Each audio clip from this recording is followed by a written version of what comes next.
안녕하세요, 버럭쌤. 네, 안녕하십니까, 작가쌤. 어제 방송에서는 자사고 입시의 전형 방식 그리고 서류 준비 이런 이야기를 했는데요. 이 경기 지역은 타 지역보다도 외고도 많고 국제고 지원 비중도 높은 것으로 제가 봤습니다. 그래서 이 경기 지역 학생들이 외고 국제고 진학한다라고 하면은 어떤 학생들이 더 적합하다라고 보시고 이 가이드라인을 주실 만한 게 좀 있을까요? 우선은 지금 그 외고하고 국제고는 그 선발 방식 자체는 거의 비슷해요. 거의 제가 봐도 예. 90% 이상 다 비슷하다 보시면 되고, 예. 다만 차이점은 뭐냐면 두 학교 다 이제 특목고잖아요. 특목고다 보니까 실제로 입학하고 나서 학생들이 공부하는 내용은 굉장히 달라요. 예, 굉장히 다르고 외고는 뭐 다들 잘 아시겠지만 어학계열 중심으로 교과 편성이 이제 편제가 됩니다.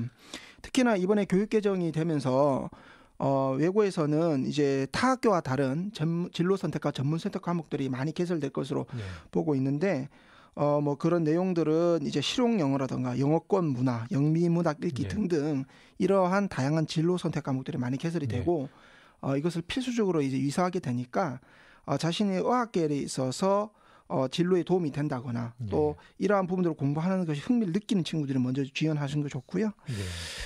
국제고는 얼핏 보면 외국하고 되게 비슷해 보여요. 왜냐하면은 일단 기본적으로 제2외국어를 반드시 선택하게 되어 있고 영어의 비중이 상당히 높고 또 국내반뿐만 아니라 국제반을 운영을 해요. 물론 이제 SAT나 AP 위주로 준비를 하긴 하는데 그래서 그 부분이 좀 비슷하다고 볼 수 있는데 다만 이 학교 국제고에서 편성하는 교과목들을 보면은 외고와는 굉장히 차이가 많이 있어요. 어떤 부분 국제 정치, 비교 문화, 인류의 미래 사회, 과제 연구, 지역 이해 등등 이러한 진로 선택들이 학생들이 필수적으로 선택하게끔 아마 편성이 되어 있을 겁니다. 그래서 학생들 중에서 어떤 역사나 또 인류에 관한 문제 또는 뭐 최근의 이슈라든가 이러한 어떤 그런 실용적인 현안들에 대해서 관심 있고 또 이 부분들을 재미있어하는 친구들이면 지원하는 것이 더 좋겠죠. 예, 국제고가 역시 이제 설립된 지 얼마 안 되다 보니까 고등학교 교육과정을 보면은 국제고의 교육과정이 가장 진보적이더라고요. 보면은. 네, 맞습니다. 예, 굉장히 진보적이고 국제고 자체가 그 지금 말씀하신 것처럼 만들어진 지 얼마 안 됐고 또 설립 취지가 그자 예전에는 왜 어떤 뭐 과고가 영재고로 전환된다든지 이런 식으로 있었지만은 이 학교는 처음부터 설립 취지가 굉장히 분명한 상태에서 만들어졌거든요. 그러다 보니까 학교의 교과 편성뿐만 아니라 학교의 학풍 또 학교를 운영하는 방식에 있어서도 굉장히 진취적이고요. 그러다 보니까 학생들의 만족도가 굉장히 높아요. 실제로 대학 진학해서도 대학 생활도 적응 잘하고 좋을 것 같아요. 네, 그렇죠. 근데 좀 조금 제가 여기서 조금 뭐랄까 높아심에 제가 한 가지 말씀을 좀 드리면 제가 이틀 전에 컨설팅을 했어요. 그래서 이제 부천에 있는 학생인데 이 학생이 이제 어머니가 딱 찾아와서 한 얘기가 국제고를 너무 지원하고 싶다. 그래서 어떤 식으로 준비하면 좋겠습니까? 하면서 이제 생기부 가지고 오셨더라고요. 근데 이제 제가 이제 뭐라고 얘기했냐면 그래 학생은 국제고를 왜 가고 싶어? 했더니 하는 얘기가 저 상속자에서 국제고를 봤는데 너무 멋있고 저 진짜 그 학교 교복도 입고 싶고 그래서 가고 싶어 이렇게 얘기하더라고요. 근데 물론 국제고가 학생의 만족도가 높고 학교도 참 아름답고 하는 건 좋으나 절대 이것이 지원도구가 되어서는 안 되거든요. 네.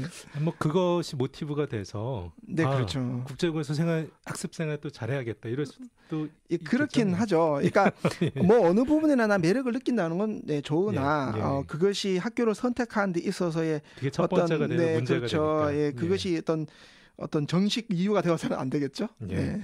자, 선생님 오늘 이제 면접 이야기를 많이 해야 되잖아요. 자사고 입시 2차 전형 대부분 면접인데 학교별 면접에 대한 방식과 특징 차이 이런 내용들 좀 부탁드립니다.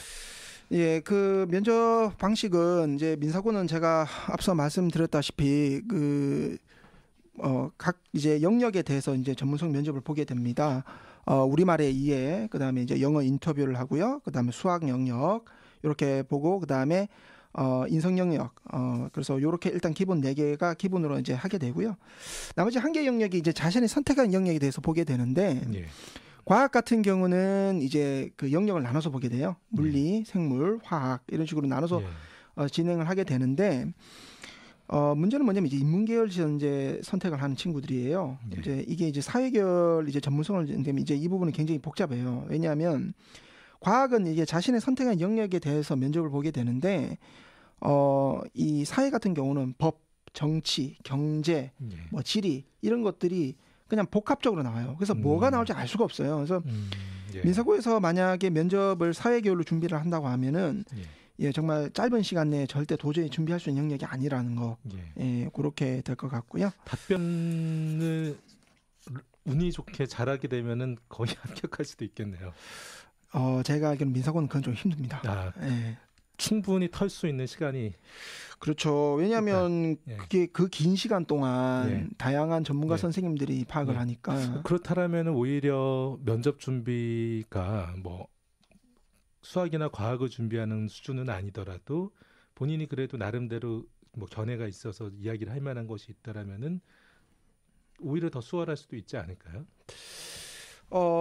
사실 지금 이제 말씀하신 것처럼 사회 계열에서는 사실 이제 말 그대로 뭐 현재 현안에 대한 문제가 나올 수도 있고 또는 과거에 있었던 사건을 가지고 얘기할 수도 있는데 지금 말씀한 것처럼 사실은 이제 사회 계열에서는 진짜 말 그대로 이 내용이 어느 부분에서 어떤 형태로 나올지를 사실 예측하기 힘들어요. 그래서 뭐 어떻게 보면은 그 부분에서 오랫동안 준비했고 또 어떤 견해와 철학이 있는 학생이라면 뭐세요 통과할 수 있을 것 같긴 한데 제가 좀 힘들 것 같긴 하거든요. 쉽지 않다. 경험적으로 많이 지도를 해보셨을 때는 만만치는 않아요. 네, 절대 만만치가 않습니다. 네. 그다음에 이제 상상 같은 경우는 과거와 다르게 면접 이제 이름이 좀 바뀌었어요. 이제 창의융합 인재 이렇게 형태가 이제 진행이 되는데 그게 작년에는 자기주도 학습 면접 뭐 이렇게 했었던 거죠? 네네. 그래서 이제 이름이 이제 바뀌었는데 묻는 내용도 바뀌어 있는 건가요? 지금 지금 아직 면접을 안 해가지고요. 죄송합니다. 네, 면접은 아직 안 했는데 이제 사실 이제 질문에 이제 나와봐야 알긴 하는데 창의융합 인재 영역에서 어떤 기본적으로 수학과 과학에 대한 질문은 나오는 것으로 지금 거의 좀 예측하고 있어요. 뭐 내용 자체는 뭐 제가 실례를 뭐 몇 가지만 들어드린다면은 그 트램폴린에서 사람이 뛰는데 이 에너지의 보존 법칙이 어떻게 이루어지는지 설명하라. 뭐 이런 식이라든가 철로에 길을 대면 멀리 있는 기차 소리가 나는 이유는 무엇이냐. 네, 이런 거. 그다음에 수학 같은 경우는 뭐 단순하게 문제를 푸는 방식은 아니고요. 어떤 상황을 제시하게 되고 그 상황에서 수학적 접근을 통해서 답변을 내는 과정이 있고요. 답변뿐만 아니라 이것을 유도하는 과정을 반드시 물어봅니다. 그래서 실제로 이 부분에 대해서 좀 연습을 하지 않거나 하면은 답변하기 굉장히 까다로워요. 만약에 질문이 있는데 질문에 대해서 정답은 아니지만은 이 접근하는 방식이 참신하고 나름대로 상당히 논리적이다라고 하면은 그것으로도 우수한 평가를 받을 수 있나요? 일단은 그 수학과 과학이라는 학문 특성상 답변이 이제 좀 정확하긴 해야 되는데 그것을 유도하는 과정과 그 자신만의 논리가 정확하다면 그 부분은 분명히 평가를 합니다. 오히려 뭐 답을 맞히되 설명을 충분히 못하고 이 어프로치가 뭔지를 부연을 못한다는 거라면 그건 굉장히 안 좋아요. 그건 굉장히 차라리 어떤 실마리를 가지고서 접근했는지를 말하는 게 훨씬 더 네, 그렇죠. 그게 훨씬 더 중요합니다. 학생들이 그런 구술을 준비할 때 그런 방식의 준비가 좀 필요하겠네요. 네, 그렇죠. 그래서 저도 현장에서 그래서 저희도 그런 관점에서 학생들을 트레이닝을 하고 있어요. 네. 그리고 이제 그 면접에서 이제 독서 인성 파트가 있어요. 상성고에서 있는데 올해 신설됐다라고 하는. 네, 그렇죠. 그래서 전 독서를 왜 이렇게 따로 이렇게 굉장히 중요하게 생각하는지 그 사실은 이제 중요하다고 예전부터 얘기는 했었지만 전 이걸 이렇게 별개로 할 줄은 정말 못 알았거든요. 작년에 있었던 이제 그 질문들을 제가 몇 가지 말씀드리면 이제 남학생과 여학생이 참고로 질문이 다릅니다. 다르고 내용은 공통 질문인가요? 네네, 공통적으로 나왔던 거예요. 그러니까 이제 뭐 이렇게 남학생 전체 공통, 그렇죠. 여학생 전체 공통. 그렇죠. 그러니까 그날 면접에 참여했던 학생들은 똑같은 질문지를 이용해서 이제 받게 되는데 난이도는 이제 여기 이제 청취자분들께서 생각하시는 그 정도의 난이도는 절대 아니고요. 뭐 이를테면 남학생 같은 경우는 철학자가 있을 때 이 중에 도덕적으로 생각할 만한 인물을 자신이 읽은 책에서 찾으라고 해요. 근데 이때 인물 A는 이성 중심주의고요. 예. B는 쾌락 중심주의, C는 예. 상대주의의 예. 어떤 인물인데 이 부분을 자신이 읽은 책에서 찾으라고 해요. 예. 그러니까 지금 들고 보시면 아시겠지만 지금 산전수전 다 겪은 착한 선생님도 답변하기가 쉽지 않다는 거 아시겠죠? 빨리 넘어가야 될 것 같습니다. 그래서 그 책은 이제 독서는 이제 제가 여기서 이제 한 가지 언급드리고 싶은 건 뭐냐면 아주 흥미 위주의 아주 단순하고 쉬운 책만을 가지고 어떤 흥미를 끌어낼 수는 없어요. 폭넓은 교양 그렇죠. 독서가 필요하네요. 그리고 그렇죠. 자연과학, 사회과학 전반에 걸쳐서 독서를 충실히 많이 하는 것이 좋고, 뭐 예를 들어서 뭐 여학생 같은 경우는 독서에서 하버드 의대에서 인간 게놈 연구를 비밀리에 진행했다는 기사에 대해서 자신이 읽은 책 2권을 근거로 들어서 결론을 내려라 이런 식으로 질문을 했었거든요. 그래서 어떤 그런 고등학생 선발하는 거 맞죠? 네, 맞습니다. 이건 고등학생 거고 자연과학 인문사의 다양한 주제에 폭넓은 이해가 없으면은 답변하기가 상당히 어렵고 그 이전에 반드시 성형되어야 할 것은 적어도 자신이 기재했던 독서의 내용에 대해서 작가가 의도와 그리고 자신의 견해를 간략하게나마 정리해 놓고 면접에 들어가셔야 된다는 거죠. 그 어제 방송 나갈 때 독서를 왜 이렇게 강조하시고 독서 준비돼야 된다라고 하셨던 이유가 그 기출 예시만 들어봐도 정신이 바짝 차려지네요. 네, 그렇죠. 아주 뭐 내용이 그 일반적으로 청취자분께서 생각하시는 그 정도 난이도는 아닙니다. 올해 상상고 입시 준비하는 학생들은 이렇게 독서 부분들을 폭넓게 교양적으로도 접근해야 되고 관심 부분에 대해서도 상당히 깊이 있게 준비를 해야 되고 뭐 이렇게 해야겠네요. 네, 맞습니다. 또 다른 학교들의 면접 특징들도 같이 또 소개 부탁드릴게요, 선생님. 일단 그 하나고 외대부고 같은 경우는 그 제가 앞서 말씀드렸다시피만 교과적 문서를 직접 볼 수는 없어요. 그래서 이제 학교 그 학생들의 어떤 그 답변의 깊이 그리고 어떤 개성 그다음에 창의성 이런 것들을 많이 보게 되는데 이게 단순한 질문에서도 답변을 하기가 참 어려운 것들이 많아요. 그러니까 뭐 그냥 단순하게 뭐 우리 학교가 왜 좋니 이런 질문은 안 한다는 거거든요. 지원 동기 하나를 물어도 이것이 어떠한 부분에서 매력을 느꼈고 그리고 우리 학교가 학생에게 어떠한 부분이 도움이 되고 이것이 결론적으로 어떻게 이제 펼쳐지게 될 것인지 이 부분에 대해서 육하원칙에 맡겨서 정확하게 표현을 할 줄 알아야 됩니다. 그리고 이제 진로에 대한 어떤 이해도도 굉장히 깊게 물어보는 편이고요.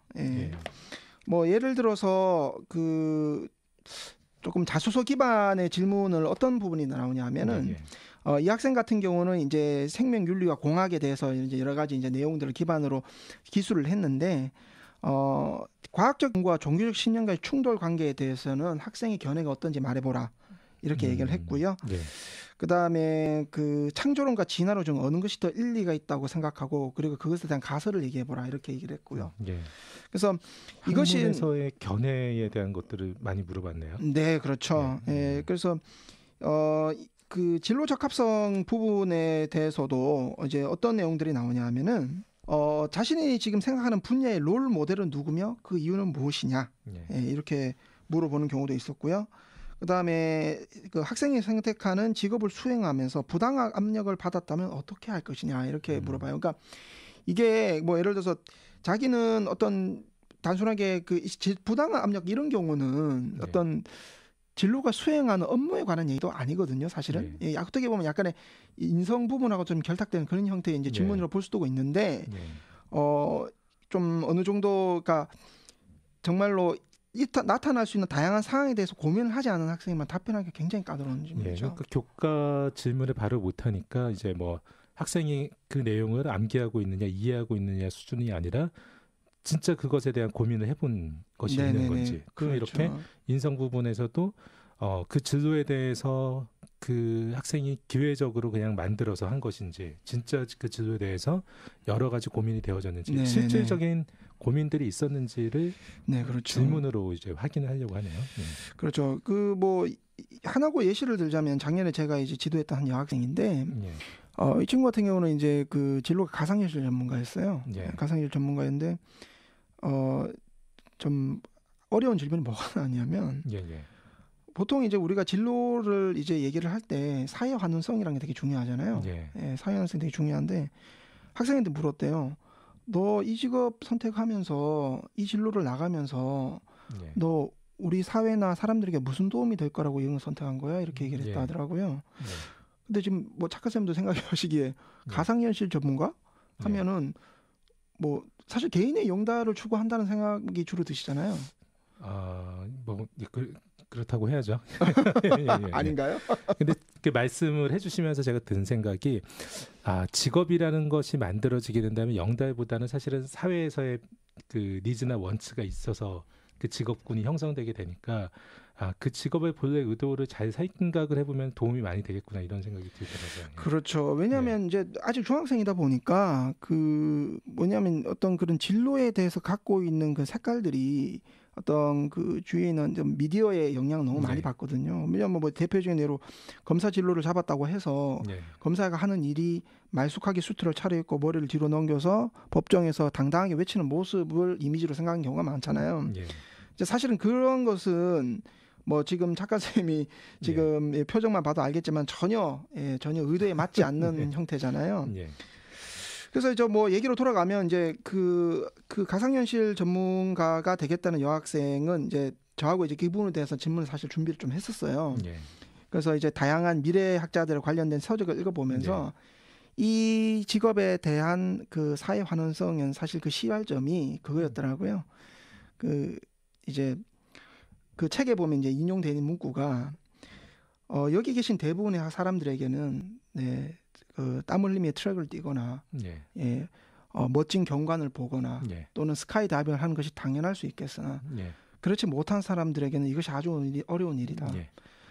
다양한 사회 구성원들이 이러한 경험에 갖고 있는 간극을 줄일 수 있다면 이 기술은 분명히 좀 더 좋은 인류 사회를 만드는 데 기여할 수 있을 것이다. 이렇게 얘기를 하더라고요. 이게 신체적 기능이나 또는 시간의 한계나 비용의 한계들을 가상현실이 모두 다 극복할 수 있게 해주니까. 그래서 가상현실은 이제 시작이 왜 그거잖아요. 뭐 파일럿을 양성할 때 시뮬레이터를 한다거나 이런 형태잖아요. 그래서 이런 것들이 사실은 그런 경험적 간극을 확 줄여줄 수 있는데 큰 의미가 있다 이렇게 얘기를 하더라고요. 뭐 학생이 그렇게 답했으면 정말 예뻐 보였겠네요. 그래서 합격했죠. 잘 다니고 있죠.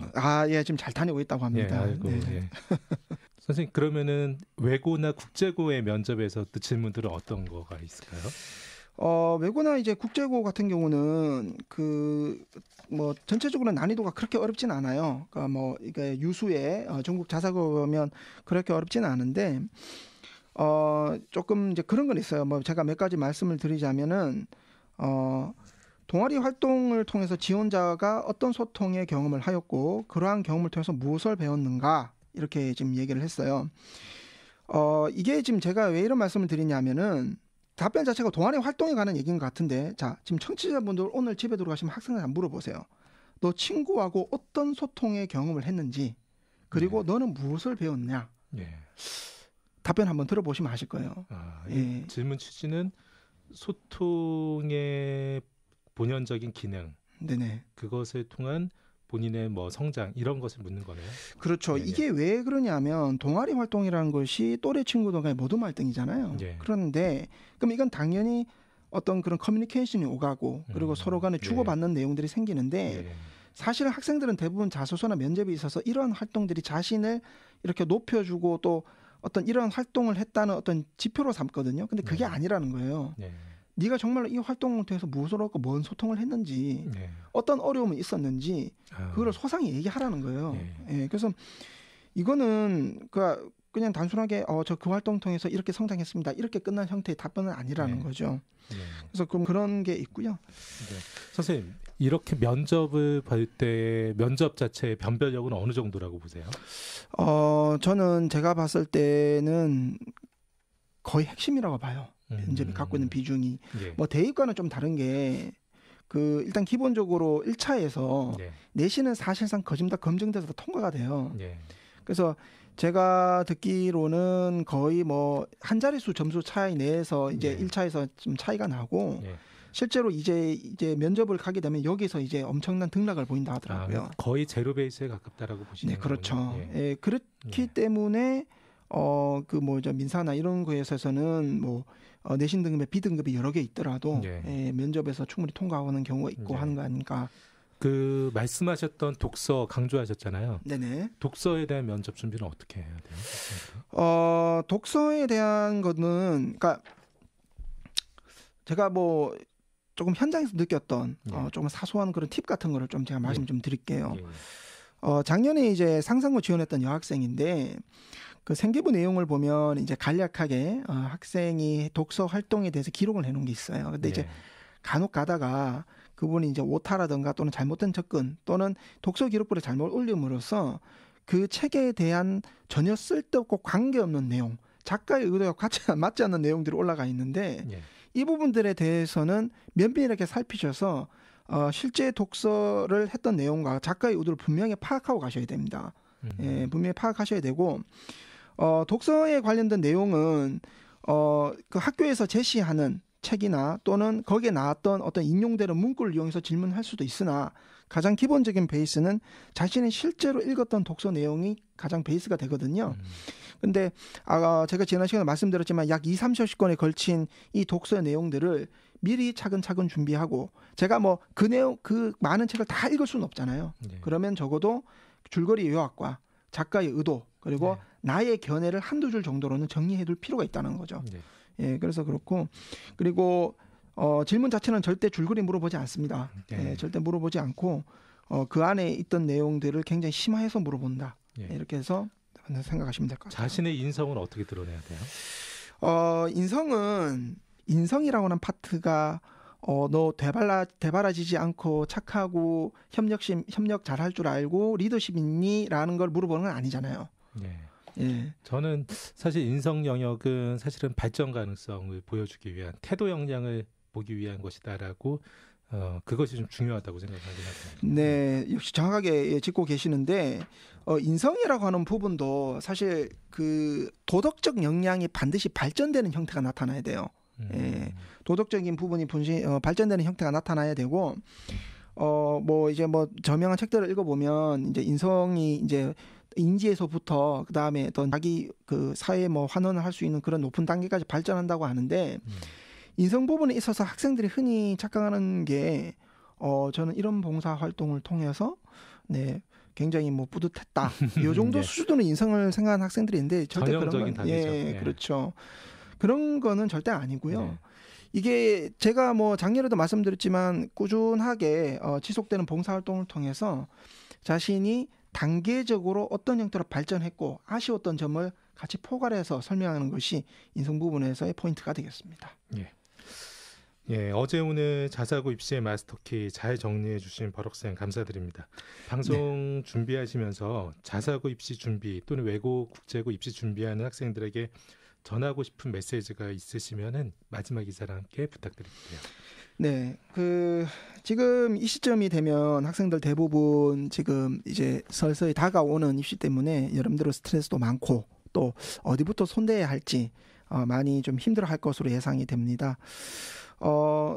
저는 이 입시라고 하는 것은 어디서부터 비롯되냐고 생각하냐면 바로 간절함에서부터 시작된다고 저는 생각을 하거든요. 실제로 면접을 하거나 지원 동기를 물어볼 때도 면접관 분들은 여러분들이 정말로 이 학교를 통하여 내가 성장하고자 하는 그 어떤 욕망과 또 그런 열정을 굉장히 중요시 보십니다. 여러분들이 정말로 간절하게 정말 입시를 잘 치러내고 내가 성장하겠다는 그런 굳은 의지만 있다면 그것이 곧 원동력이 되어서 여러분들이 입시를 잘 치러낼 수 있게 해주는 그런 힘이 될 것으로 믿고 있습니다. 너무 걱정하지 마시고 차근차근 잘 준비한다면 좋은 결과가 있을 것으로 예상합니다. 감사합니다, 선생님. 다음 주는 박학생과 함께 2019 수능 파이널 체크 내용으로 다시 한번 또 찾아뵙겠습니다. 감사합니다. 네, 감사합니다, 박학생.